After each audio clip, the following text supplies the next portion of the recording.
Hello friends, good morning. Welcome to my YouTube channel learn English with Mangilal में आपका स्वागत है। तो मैंने कहा था कि टेंस के अंदर क्या है कि वैसे टॉपिक तो पूरा हो गया, लेकिन कुछ छोटे छोटे ऐसे टॉपिक्स हैं जिनको मैं अलग से टॉपिक्स बना के नहीं पढ़ा सकता, तो उसको मैं टेंस के साथ ही पढ़ा रहा हूँ। तो एक तो हमने पढ़ लिया था कि यूज़ ऑफ इट, इसके पहले वाले वीडियो में। आज हम पढ़ेंगे use of have. Use of have, HAVE। अब हैव का उपयोग कहाँ करते हैं, देखो वो पढ़ते हैं। एक तो आपको पता ही है कि हैव का उपयोग हेल्पिंग वर्ब के रूप में होता है।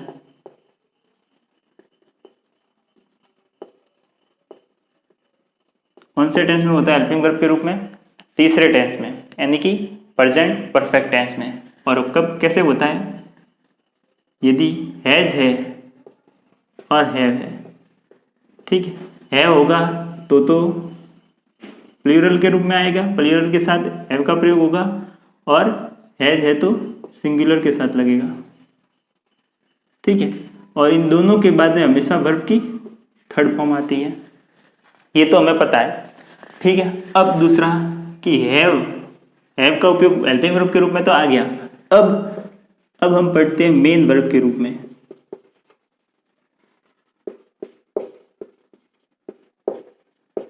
ठीक है, यानी कि जब ये हेल्पिंग वर्ब ना होकर मेन वर्ब है वो, तब कैसे आएगी? देखो, हैव की सभी फॉर्म क्या होती है? हैव, हैड, हैड, हैविंग, ठीक है। फर्स्ट, सेकेंड, थर्ड और फोर्थ फॉर्म यानी ING फॉर्म। ये जो हैज होती है वो भी फर्स्ट फॉर्म ही होती है। कैसे होती है मैं बताता हूँ। जिस प्रकार है EAT, ईट यानी कि खाना, ठीक है। या मान लो है प्ले, PLAY, प्ले यानी खेलना। ये दोनों वर्ब की फर्स्ट फॉर्म है, यानी कि प्लूरल फॉर्म है। जब इसको सिंगुलर बनाते हैं तो क्या बन जाता है?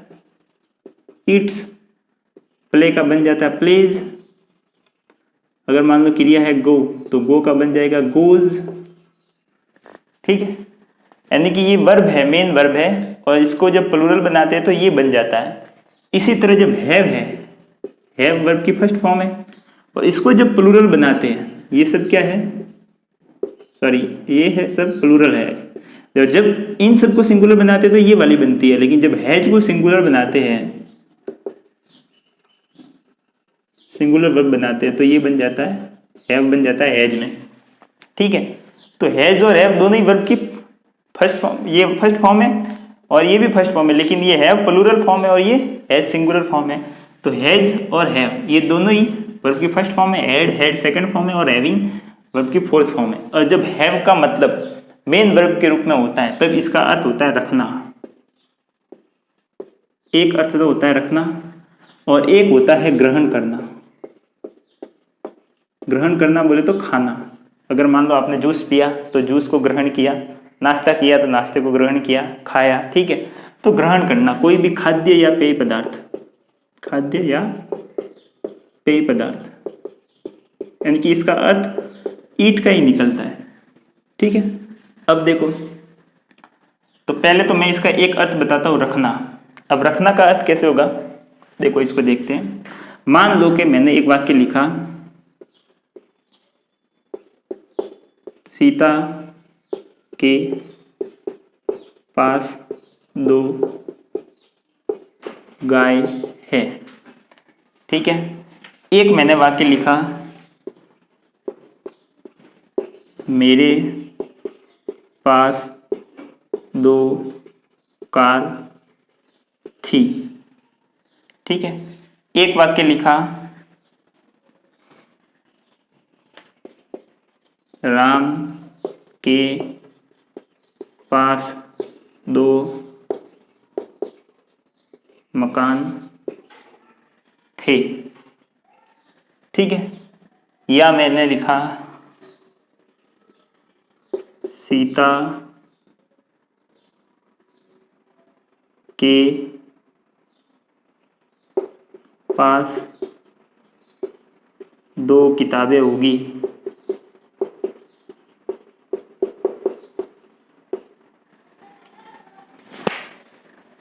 ठीक है। अब देखो, अब ये है कि सीता के पास 2 गाय है, मेरे पास 2 कार थी, राम के पास 2 मकान थे, सीता के पास 2 किताबें होंगी। अब इसके अंदर टेंस कौन सा होगा? ठीक है, आपको पता है कि सीता के पास 2 गाय है, तो आप बोल दोगे डायरेक्ट कि सीता हैज 2 काउ। लेकिन आप उसको कैसे करेंगे? इसको, ये वाक्य है, ये पहले टेंस का वाक्य है, प्रेजेंट सिंपल का, जबकि इसके पीछे ता है, ती है, ते है, तो आया भी नहीं, तो फिर ये पहले टेंस का कैसे हुआ? देखो बताता हूँ। सीता के पास 2 गाय है, इसको ऐसे भी लिख सकते हैं, सीता 2 गाय रखती है। ये बन गया पहले टेंस में। तो रखना भी तो क्या है भी तो है। ठीक है, तो जब इसकी इंग्लिश बनाएंगे तो क्या आएगा? सीता, अब सीता सिंगुलर है तो रखना वर्ब है तो हैव आएगा, तो हैव की सिंगुलर क्या होती? हैज। तो सीता हैज 2 काउज। ठीक है, मेरे पास 2 कार थी यानी कि मैं ऐसे भी लिख सकता हूँ, मैं 2 कार रखता था, तो आ गया था थी, तो ये बन गई पहचान। तो ये भी 5वें टेंस का है, ये भी 5वें टेंस का है। ठीक है, तो इसको कैसे लिखोगे? 5वें टेंस में वर्ब की सेकंड फॉर्म, तो आई हैड, हैव की second form had, I had 2 cars. ठीक है, अब देखो, राम के पास 2 मकान थे, तो क्या लिखोगे? राम हैज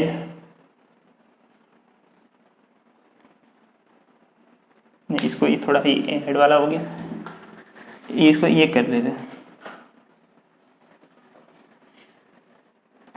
इसको ये लिखा लो, मेरे पास 2 मकान है। ठीक है, तो देखो, तो मेरे पास यानी कि आई, मेरे पास 2 मकान है यानी कि मैं 2 मकान रखता हूं, ता है, ती है, ते है, ये हो गया। तो ये भी पहले टेंस में आ गया।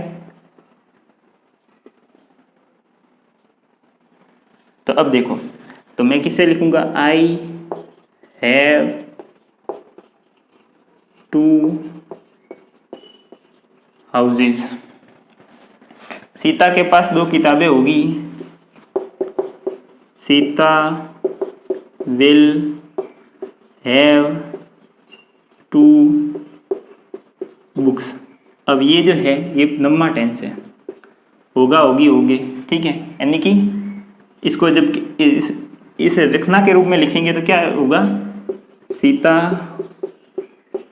अपने पास 2 किताबें रखेगी। ठीक है, तो इसको किसी भी लिखो, ये लिखो या ये लिखो। ठीक है, ऐसे लिखोगे तो आपको पहचान दिखने में आ जाएगी, और ऐसे लिखोगे तो पहचान आपको दिखने में सही से नहीं आएगी। ठीक है, तो सीता विल हैव 2 बुक्स, ये सब लिख लिया। अब ये है कि अब इसका नेगेटिव बनाएंगे तो कैसे बनाएंगे? इसका नेगेटिव, सीता हैज 2 काउज, ये पहले टेंस का एफर्मेटिव सेंटेंस है, और नेगेटिव बनाएंगे तो हेल्पिंग वर्ब लगाएंगे। ठीक है, तो क्या लिखेंगे? सीता, फिर डज नॉट,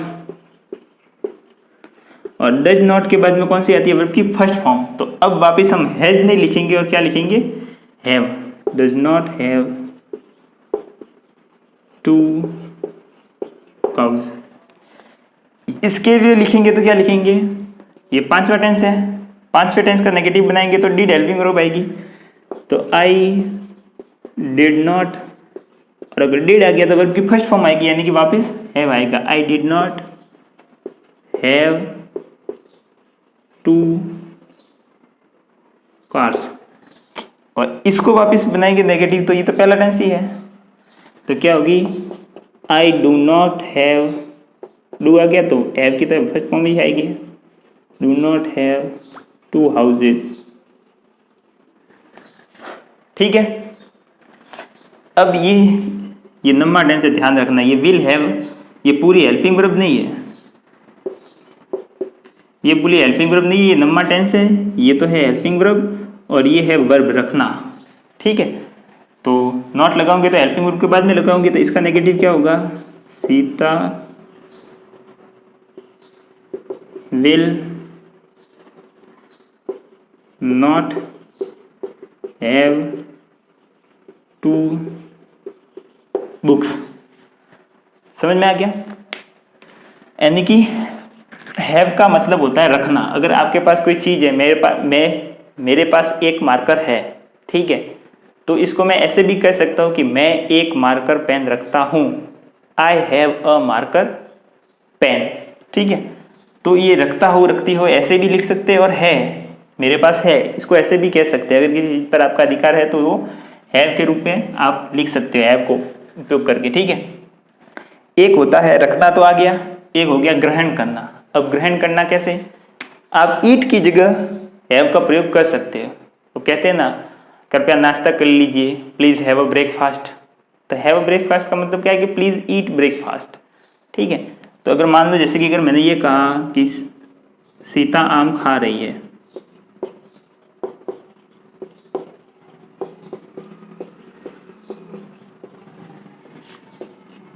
सीता इज, अब ईटिंग आएगा तो ईटिंग की जगह हम हैव भी लिख सकते हैं, ग्रहण कर रही है आम को, मतलब खाद्य पदार्थ है ये भी। Sita is having mango. ठीक है, ये तीसरे टेंस में। अगर इसको भी अगर सातवें टेंस में बनाएंगे तो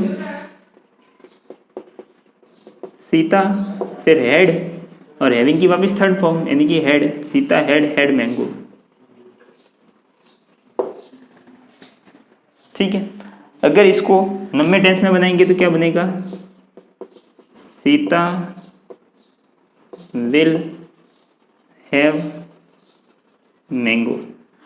इसका है ये और ये और ये सेम अर्थ निकलता है, इसके दो अर्थ निकलते हैं। ठीक है, कि खाती भी है, खाती होगी, खाएगी, और सीता के पास दो आम होंगे, या सीता के पास एक आम होगा, इसके दो अर्थ निकलते हैं। सीता विल हैव मैंगो, इसका एक अर्थ तो निकलता है कि सीता आम खाएगी, और इसका एक अर्थ निकलता है कि सीता के पास एक आम होगा। जैसे कि सीता के पास दो बुक है, तो यहाँ पे सीता के पास एक आम होगा। ठीक है, अब देखो ये हो गया इसका खाना, यानी कि जब हैव का मतलब होता है किसी भी चीज़ को ग्रहण करना, खाना, ठीक है, पीना, ये हो गया, तब हैव का प्रयोग करेंगे। जब किसी चीज, हैव का मतलब किसी का चीज रखना होता है, ये देखना, हैव की फोर्थ फॉर्म होती है हैविंग। जब इसका अर्थ रखना होता है तब कभी भी वर्ब की फोर्थ फॉर्म नहीं लगती। जब हैव का प्रयोग, जबकि फोर्थ फॉर्म हैविंग, जब इसका मतलब होता है ग्रहण करना, यानी कि ग्रहण करना या खाना या पीना। ठीक है, जब हैव की फोर्थ फॉर्म हैविंग का प्रयोग का अर्थ ग्रहण करना या खाना या पीना इस रूप में निकलता है, तभी वर्ब की फोर्थ फॉर्म उपयोग में आएगी। वरना जब हैव का अर्थ रखना, ठीक है, यानी कि मेरे पास, अगर मैं ये कहता हूँ मेरे पास एक मार्कर है या मेरे पास एक मोबाइल फ़ोन है, तो मैं कभी भी ऐसे नहीं कह सकता कि I am having a mobile phone, यानी कि मेरे पास एक मोबाइल फ़ोन है। ये कहा क्यों? क्योंकि आप कहना ये चाहते हो कि मेरे पास एक मोबाइल फ़ोन है, यानी कि मैं एक मोबाइल फ़ोन रखता हूँ। यानी कि जब आपका अर्थ निकल रहा है रखने का और फिर भी आपने वर्ब की फोर्थ फॉर्म हैविंग यूज कर ली, तो ये गलत हो जाएगा। ठीक है, यानी हैव का अर्थ जब भी रखना होता है तब कभी भी हैव की फोर्थ फॉर्म का उपयोग नहीं करेंगे। लेकिन जब हैव का अर्थ खाना, ग्रहण करना या पीना वो होता है, तब हम कह सकते हैं, क्योंकि मोबाइल को तो खा नहीं सकते। ठीक है, क्योंकि इसका अर्थ सीधा से सीधा वही निकलता है, रखने वाला ही निकलता है, तो ये वाला वाक्य गलत हो जाएगा। इसको ऐसे ही कहेंगे, आई हैव अ मोबाइल फोन, इसको ऐसे करके लिखेंगे। ठीक है, तो मैंने एक बार शायद बताया भी होगा, नहीं बताया तो अब ध्यान रख लो कि जब हैव का अर्थ रखना होता है तब उसकी फोर्थ फॉर्म उपयोग में नहीं आती। जब हैव का अर्थ होता है ग्रहण करना, खाना पीना होता है, तब हैव की फोर्थ फॉर्म उपयोग में आती है। ठीक है, तो इतना मैंने आपको हैव का समझाने की कोशिश की। एक पॉइंट और है, तीसरे रूप में और हैव का एक प्रयोग होता है, वो मैं समझाऊंगा। तब तक कि मैं साइड में हो जाता हूँ, आप इसको उतार लीजिए।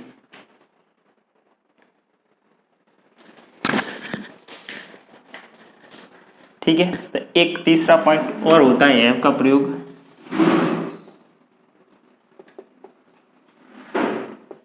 बाध्यता को दर्शाने के लिए। ठीक है, इसमें कैसे होगा, देखो बाध्यता यानी कि किसी भी चीज़ का कंपल्सन है, कोई भी चीज़ कंपल्सरी है करना या करना पड़ता था। ठीक है, अगर कोई भी चीज़ में बाध्यता हो रही है कि आपको मजबूरी का भाव आ रहा है, तो उसके लिए आप हैव +2 प्लस वर्ब की फर्स्ट फॉर्म के रूप में वाक्य में इस स्ट्रक्चर को फॉलो करेंगे। अब कैसे, देखो मैंने वाक्य लिखा, मुझे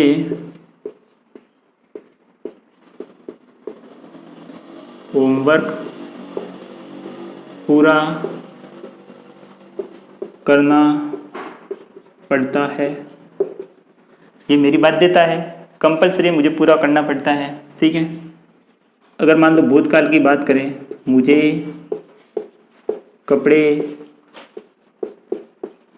धोने पड़ते थे।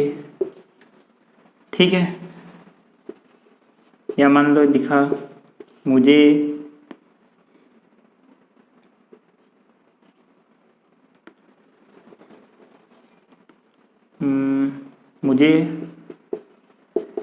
प्रोजेक्ट सबमिट करना होगा, सबमिट करना होगा। ठीक है, तो इससे क्या पता चल रहा है कि वर्तमान काल है, इससे क्या पता चल रहा है कि भूतकाल है, इससे क्या पता चल रहा है कि भविष्य काल है। लेकिन तीनों ही सेंस में आपको बाध्यता नजर आएगी, मजबूरी का सेंस नजर आएगा, यानी कि मुझे होमवर्क पूरा करना पड़ता है। ठीक है, मुझे कपड़े धोने पड़ते थे। ठीक है, मुझे प्रोजेक्ट पूरा करना होगा। ठीक है, मुझे सुबह जल्दी उठना पड़ता है। ठीक है, सीता को खाना बनाना पड़ता है। ठीक है, अब देखो इसको कैसे बनाएंगे, हैव +2 प्लस वर्ब की फर्स्ट फॉर्म के रूप में। अब ता है, ती है, ते है आगे, मतलब पहला टेंस तो है ही है, ये हो गया, ते थे, ती थी, ये पांचवा टेंस है, ये होगा, ये हो गया नम्मा टेंस, ये उठना पड़ता है, ये वापस पहला टेंस, ये सीता को खाना बनाना पड़ता है, ता है, ती है, ये वापस पहला टेंस। ठीक है, तो टेंस के अनुसार हैव का उपयोग होगा। अगर फर्स्ट टेंस है तो अब देखो इसको मेन वर्ब के रूप में यूज करना। कैसे, मुझे होमवर्क पूरा करना पड़ता है, इसको ऐसे लिखो या ऐसे लिखो कि मुझे होमवर्क पूरा करना है।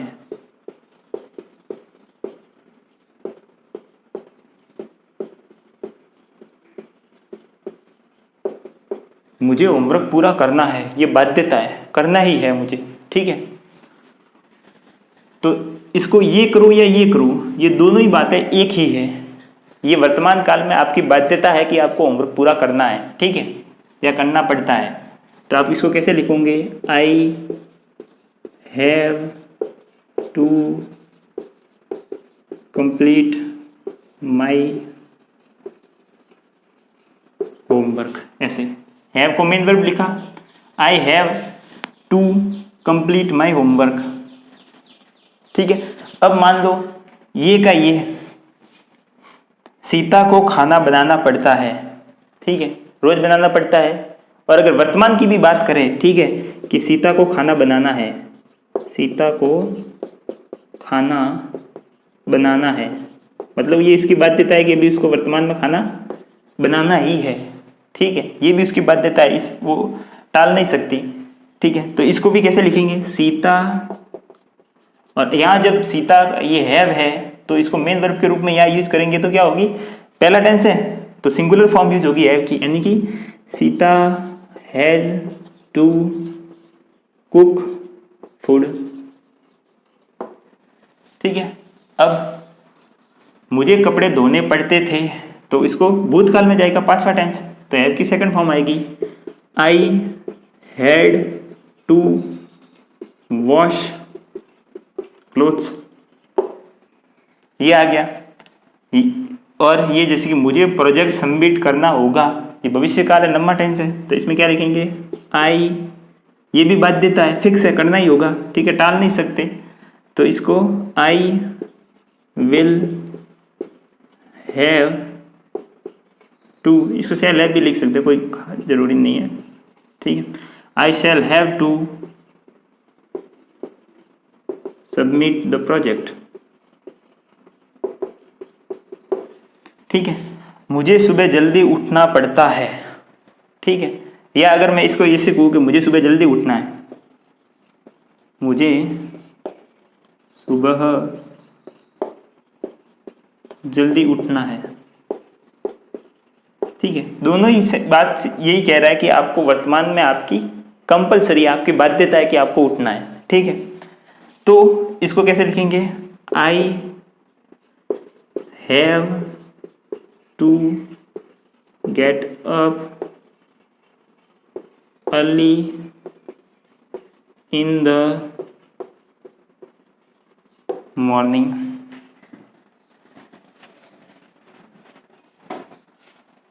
ये देख ला। तो यदि किसी भी चीज में बाध्यता है, कंपल्सरीनेस, आपको कंपल्सन आपको देखने को मिले, ठीक है, कि ऐसा करना ही पड़ता है, ऐसा करना ही पड़ता था, ऐसा करना ही पड़ेगा। ठीक है, अब आपने कई बार सुना होगा आई हैव टू गो।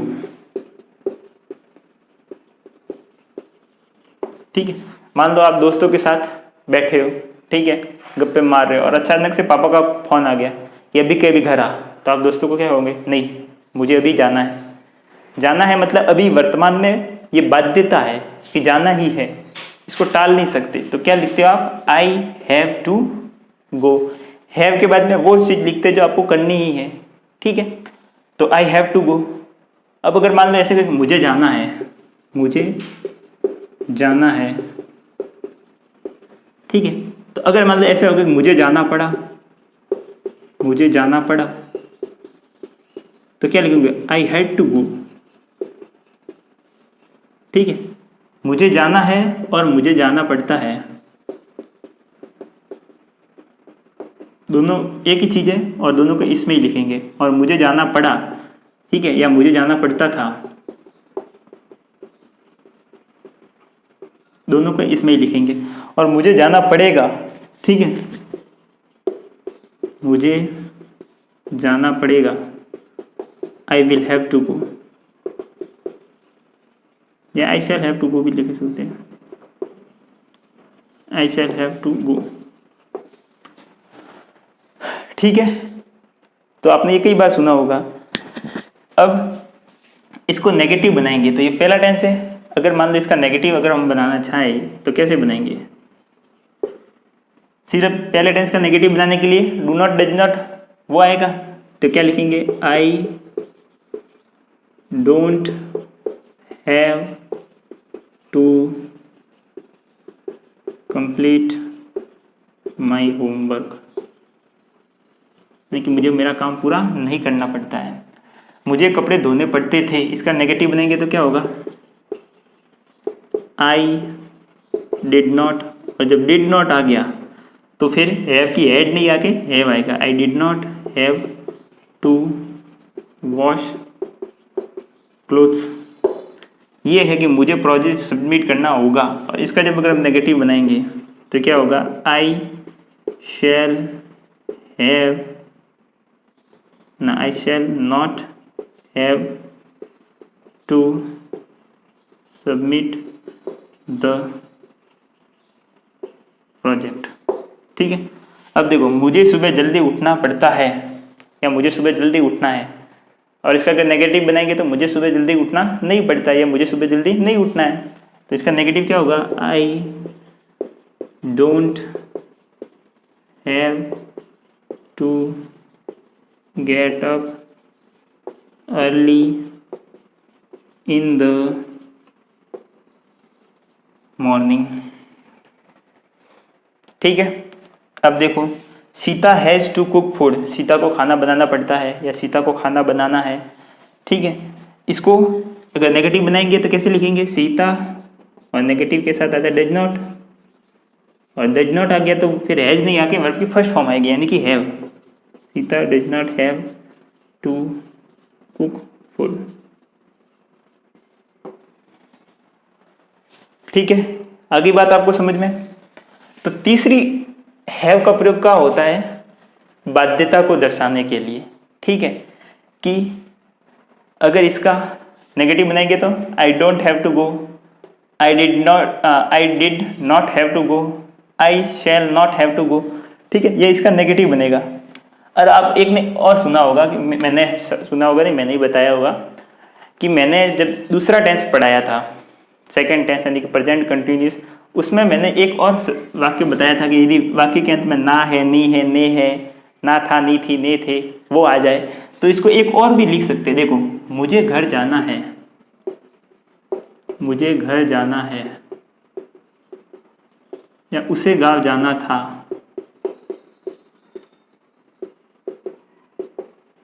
ठीक है, मुझे घर जाना है, इसमें दो तरह के सेंस निकलते हैं।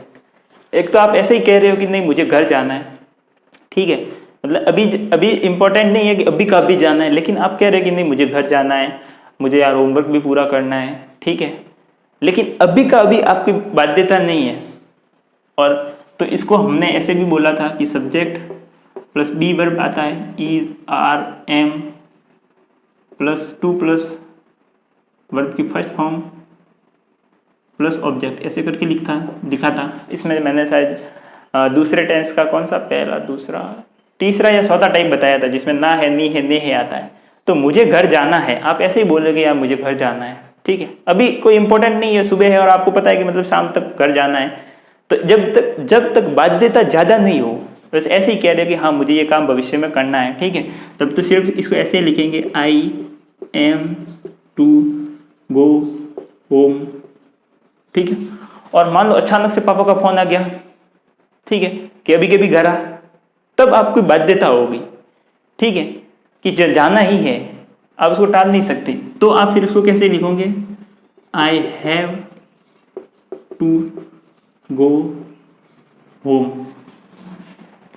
तो ये मैंने बताया कि आप ऐसे ही कह रहे हो कि मुझे ये काम करना है, करना नहीं है कि करना था के, तो आप हैव का उपयोग नहीं करोगे, सीधा ये बी वर्ब और प्लस टू प्लस वर्ब की फर्स्ट फॉर्म उपयोग करोगे। जैसे कि उसे गांव जाना था। ठीक है, मतलब ऐसे ही वो कह रहा है कि यार मुझे गांव जाना था। ठीक है, मतलब वो ऐसे ही नहीं कह रहा कि नहीं गांव जाना ही था।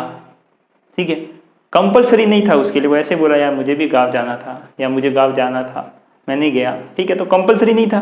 तो ऐसे ही कहता है कि जब कंपलसरी नहीं हो तब तो लिखेंगे he was to go to village. ठीक है, और लेकिन यहां पर मतलब अगर ऐसा हो कि नहीं उसको बाध्यता ही थी, ठीक है, यानी कि उसको गांव पे जाना पड़ता था, अगर मान लो ऐसा हो गया कि उसे गांव जाना पड़ता था, ये आ गया, तो क्या या लिखेंगे उसे गांव जाना पड़ा, तो ऐसे लिखेंगे he had to go to village. ठीक है, तो जब तक बाध्यता का सेंस नहीं आ जाता तब तक आप हैव का प्रयोग नहीं करोगे। जनरली आप ऐसे ही करोगे कि मुझे गांव जाना है, मुझे ऐसा करना है, वो करना है। लेकिन अब कंपलसरी का सेंस हो गया, नहीं ऐसा करना ही है, ऐसा करना ही पड़ेगा, ऐसा करना ही पड़ता है, ऐसा करना ही पड़ता था, ठीक है, या कैसे करना ही पड़ा, तो आप हैव का प्रयोग करोगे। ठीक है, और फिर वर्तमान काल में तो है, जैसे सब्जेक्ट है प्लूरल होगा तो हैव टू प्लस वर्ब की फर्स्ट फॉर्म करेंगे, और अगर सिंगुलर होगा तो हैज टू प्लस वर्ब की फर्स्ट फॉर्म करेंगे। अगर पांचवा टेंस है तो हैड टू प्लस वर्ब की फर्स्ट फॉर्म करेंगे। और जब ये पहले पांचवें और 90 टेंस में जो भी है जब इसमें जब नेगेटिव बनाएंगे तो वर्ब की फर्स्ट फॉर्म ही आएगी, हैव टू प्लस वर्ब का फर्स्ट फॉर्म ही आएगी। ठीक है, तो आप ये जो है इतना सारा कुछ इसको समझ गए होंगे। तो ये जो था ये था यूज ऑफ हैव, यानी कि हैव का प्रयोग होता कहाँ कहाँ है। ठीक है, तो मैंने आपको समझाने की कोशिश की कि हैव का प्रयोग कहाँ कहाँ करते हैं। ठीक है, जैसे कि जैसे मुझे क्लास लेनी पड़ती है तो मैं क्या कहूँगा, I have to take my class. ठीक है, अगर ऐसे मैं कहूँगा कि मुझे क्लास लेनी पड़ती थी, ठीक है, तो क्या लिखूँगा, I had to take my classes. ठीक है, मुझे क्लास लेनी पड़ेगी तो I will have to take my class. ठीक है, तो ऐसे करके आप हैव का प्रयोग मैंने बता दिया। एक तो मेन वर्ब के रूप में तीसरे टेंस में होता है वो आपको बता दिया, हेल्पिंग वर्ब के रूप में तीसरे टेंस में होता है तो मैंने आपको बता दिया उसका उपयोग। मेन वर्ब के रूप में होता है तो दो अर्थ निकलते हैं, एक तो होता है रखना। ठीक है, जब रखना होता है तो कैसे होता है वो मैंने आपको बता दिया, और ये भी बता दिया कि जब रखना अर्थ निकल रहा है वाक्य में तब हैव का प्रयोग कभी भी फोर्थ फॉर्म के रूप में उपयोग नहीं होगा। ठीक है, और जब ग्रहण करना हो, खाना हो, कोई भी खाद्य या पेय पदार्थ, तो हम हैव का उपयोग कर सकते हैं भोजन करने के लिए वगैरह, पीने के लिए। ठीक है, ईट के तौर पर ईट की जगह उसको प्रयोग कर सकते हैं। और एक बाध्यता वाले सेंस में कि वाक्यों में को बाध्यता दर्शानी हो, ठीक है, तो इसको भी कर सकते हैं। ठीक है, तो मैं साइड में हो जाता हूँ, आप इसको पॉज करके लिख लो। ठीक है, तो वैसे तो टेंस टॉपिक भी पूरा हो गया था लेकिन फिर भी 2 वीडियो बन गए क्योंकि ये छोटे छोटे टॉपिक थे। तो कभी ऐसा हुआ, ठीक है, कि मतलब कोई छोटा सा टॉपिक है और समझाना जरूरी पड़ गया तो मैं अलग से उसको टेंस टॉपिक के अंदर ही पीछे वीडियो बना के डाल दूंगा और आपको बता दूंगा कि मैंने उस वीडियो को बना करके टेंस वाली प्लेलिस्ट के अंदर ऐड किया है। क्योंकि ये भी तो सेंटेंस फॉर्मेशन ही तो है, और टेंस के अंदर पढ़ते क्या है हम, सेंटेंस फॉर्मेशन तो पढ़ते कि टेंस में सेंटेंस बनाते कैसे। ठीक है, तो ठीक है, आज के लिए बस इतना ही। मिलेंगे हम अपने नेक्स्ट टॉपिक के साथ। नेक्स्ट टॉपिक होगा हमारा कंडीशनल सेंटेंस। ठीक है, और उसको मैं बहुत ही ज़्यादा बेसिक से आपको पढ़ाऊँगा क्योंकि ये जो टेंस का सारा कुछ जो बड़ा है वो काम आएगा कंडीशनल सेंटेंस में। वहाँ पर हर टाइप के जितने भी हमने टेंस के अंदर वाक्य पढ़े वो सारे के सारे वहाँ पर यूज होंगे। ठीक है, तो फिर आपको अगर मेरा ये पढ़ाना अच्छा लगा हो है कि हैव का प्रयोग कैसे होता है, जैसे स्टेप इसके पहले वाले वीडियो में मैंने बताया कि इट का प्रयोग कैसे होता है, टेंस पूरे कंप्लीट बेसिक पढ़ा है। ठीक है, मैंने टेंस पढ़ा है, सिंपल टेंस पढ़ा है, इंपेरेटिव सेंटेंस वगैरह पढ़ा है। तो आपको मेरा पढ़ाना अच्छा लगा हो तो इस वीडियो को शेयर भी करो, ज़्यादा से ज़्यादा लोगों तक भी पहुँचाओ, और लाइक भी करो, कमेंट भी करो। ठीक है, सब्सक्राइब आपने किया ही होगा, दूसरे लोगों को भी बताओ, सब्सक्राइब करवाओ। तो इस तरह आप भी मेरी हेल्प कर सकते हो। ठीक है, और ऐसे तो लगभग टेंस टॉपिक पूरा हो गया है। तो अगर किसी ने बहुत अच्छे नोट्स बनाए हो, ठीक है, जिसकी मतलब हैंड राइटिंग अच्छी हो, तो मैंने जो पढ़ाया इसके नोट्स मुझे आप PDF बना करके mangilalm393@gmail.com पर कोई भी आप भेज देना। ठीक है, ऐसे मत सोचना कि वो भेजेगा, आपने बनाई है, ठीक है, तो आप भी भेज देना। ठीक है, जो भी भेजेगा उसको मैं थैंक यू बोल दूंगा वीडियो में सबके सामने कि यार इसने इतनी मेहनत की, क्योंकि मुझे पास इतना टाइम नहीं है कि मेरा पढ़ाया हुआ मैं खुद नोट्स बना करके वापस आपको PDF प्रोवाइड कराऊँ। तो कोई अगर लिख रहा है, नोट्स बना रहा है, तो वो मुझे PDF बना करके भेज देना है। ये जितने 24-25 वीडियो हुए इन सब वीडियो की, ठीक है, नोट्स प्रॉपरली बना करके, तो फिर मैं वो मेरे टेलीग्राम चैनल पर अपलोड कर लूँगा। तो आपको वहाँ से ये भी मिल जाएगी PDF भी। ठीक है, मैं हर वीडियो के नीचे कोई PDF देता हूँ नहीं। और ठीक है, अगर कोई भेजेगा तो भेज दूंगा इस पूरे टेंस टॉपिक की PDF, वरना फिर आप नोट्स बना ही रहे होंगे। ठीक है, PDF की कोई ज़रूरत है भी नहीं। तो मिलते हैं, ठीक है, हम अपने नेक्स्ट टॉपिक में कंडीशनल सेंटेंस में। तब तक के लिए आप सबको जय श्री राम, जय श्री कृष्णा, आप सबको प्रणाम। ठीक है, टेक केयर, बाय, आपका ख्याल रखना। Okay, bye.